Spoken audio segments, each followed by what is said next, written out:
Tether is, for example, in the case of Tether, they're framed as like a private issuer of dollars. It's really a public-private partnership at this point. They've onboarded the FBI and Secret Service to their platform, both of which are technically intelligence agencies. And they're facilitating a lot of seizures and access to information. Yes. Right. Yep.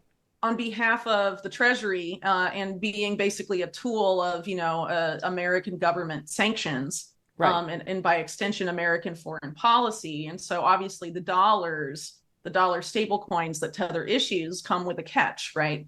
And I mean, they've been very explicit that their goal is to be a great partner for the U.S. government to expand dollar hegemony globally.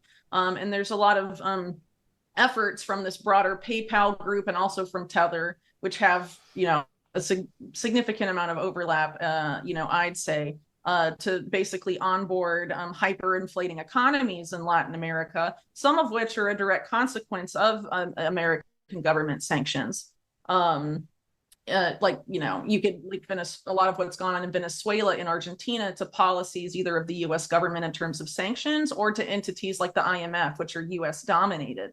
And so, this economic warfare against these economies for now decades is now being used to onboard a lot of the people there to a stable currency. And it is essentially, it's by and large been these dollar stable coins. Well, don't you think stable coins gives them the power to do much more in the way of sanctions?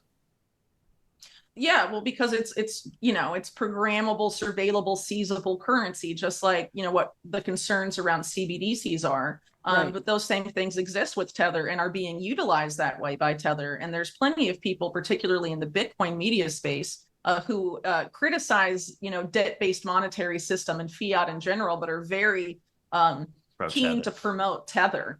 But it's important to keep in mind too that Tether specifically is morphing to something much more than just a stablecoin issuer. They are now investing in brain machine interfaces in this company that we mentioned earlier, Satellogic, which is part of this Endeavor network. Howard Lutnick of Cantor Fitzgerald is on the board. The chair of the board is Steve Mnuchin. And then also on the board is the Joint Chiefs of Staff under Trump. So one of the top military officials under Trump is on the board of this Satellogic company that, as we previously reported, is involved in this broader effort to impose a carbon market on Latin America and build out a shared smart power grid between North, South, and Central America.